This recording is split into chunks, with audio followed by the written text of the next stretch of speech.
Okay, I've been flying my drone. I got some woes. I smashed one of my new batteries against a tree. I'm sure it's not going to last too much longer, but it did fly out after that. My dad sent me a kit of quadcopter parts that I can't make work. I'm having problems with all of the electronics in the kit. The flight controller, I can't connect it to my computer. I'm not sure what's wrong. And now I used a different flight controller, but the ESCs aren't working either. So I don't know why all that stuff is broken that way. I don't know if it's broken, if the firmwares need to be reflashed, the bootloaders, or if the parts never passed quality control to begin with, and because they're a little older now, they're selling all that junk, or what happened. But I'm really sad about it because I was super stoked for like a week that I was going to get this classic quadcopter, and I can build the motors, but I'm going to need to use my own ESCs. So at that point, I'm running the 6-inch propellers, but then my dad spent way too much money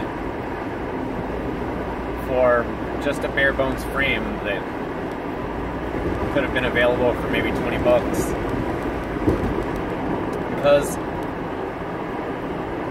the ESCs and the flight controller is a significant part of the cost of the drone. So by the time I use my own flight controller and my own ESCs, a separate set of ESCs that were for a different build, and replace them,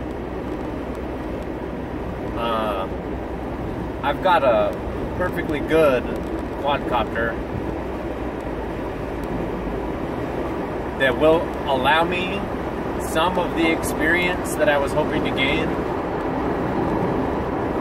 But I think I'm going to try to... I'm contacting customer service of LHI and asking them to help me, and I got on some forums, and hopefully I can get some help or something, figure out the right thing to do to make it all work. In other news, I've been watching some YouTube videos on CERN's colliders, and in particular today, I was watching videos on how they get data. So they are making all of these decisions about what they've discovered based on some data. And what is that data? And so what that data is, they've got these big, they call them like barrels. So when it's got a bunch of plates on the inside that are detector plates. So when the particle flies off in any particular angle, it'll hit one of these plates, which is at an angle from the collision. So then they can say, well, it flew from here into this plate. And so then that plate detected an energy level. Then there's different layers. And so then they detect where, and then they detect how much energy it was, from what I gather. So what they do is the one plate, it might determine the size. One of them determines the size, one of them determines the speed, I'm making this up. I didn't see this part. But what I gather is that it's giving a voltage reading, just like every other sensor. So they've got a plate that gives a voltage reading, and then there's more information that makes them think that means that it's this size of particle, whatever size. Maybe it's a quark or an electron. And then there's another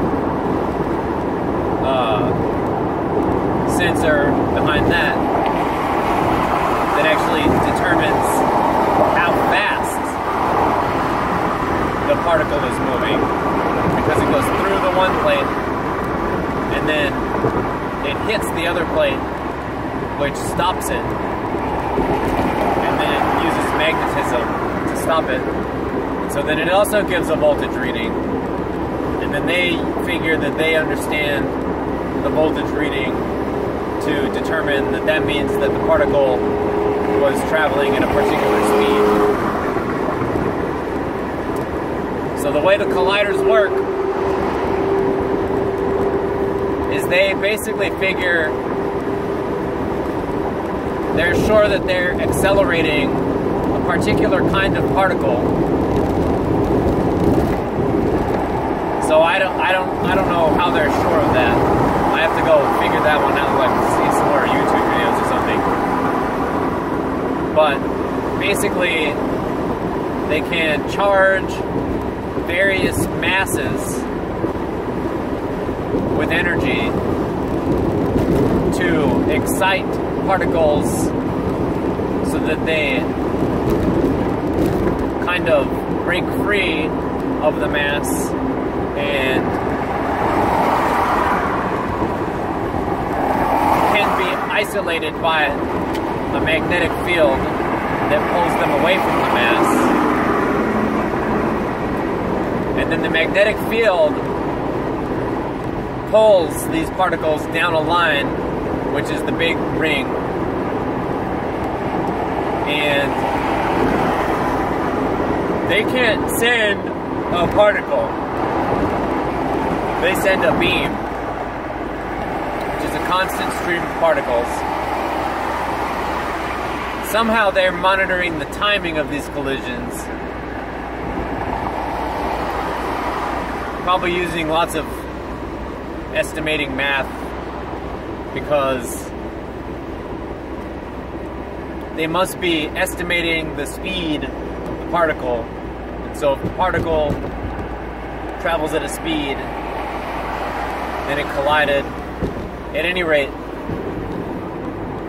they're not able to determine exactly what collision, is what I'm trying to get at, maybe, is causing the data. They can't say this was this proton. They basically, they make 4 billion collisions a second or something like that. Or something like that. Some number like, I can't remember the video.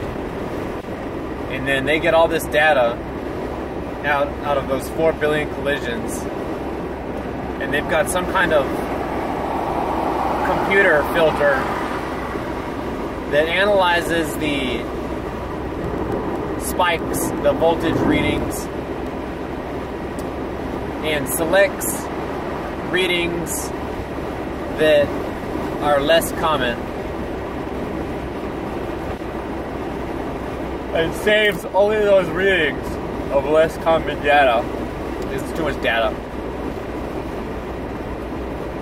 So then most of the collisions are ignored. Most of the plates, the data is ignored. And then they go through their history and what they've determined this history means. They've discovered. And then they have a lot of math to support some basic theories so that they can figure that if they start seeing these kinds of spikes, that means that the particle must be basically like this, whatever kind of particle, the Higgs boson, or bigger than everything else that's hitting.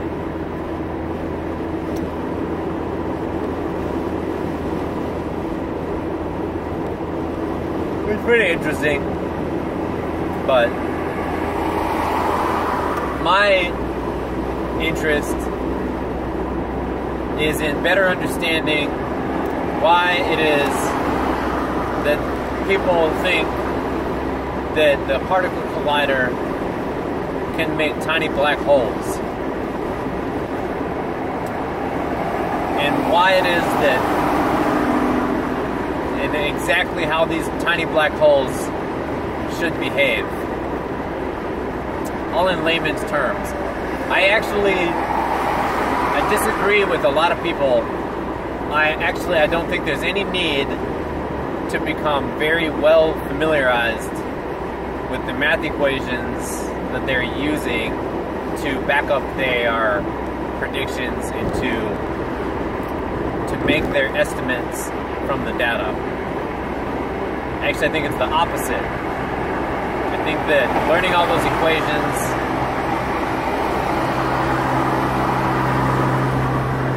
is not going to help in a description of what's going on.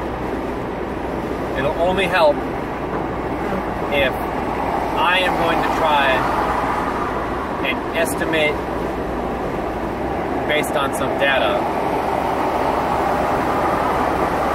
the size of a particular particle that comes out of the collision event.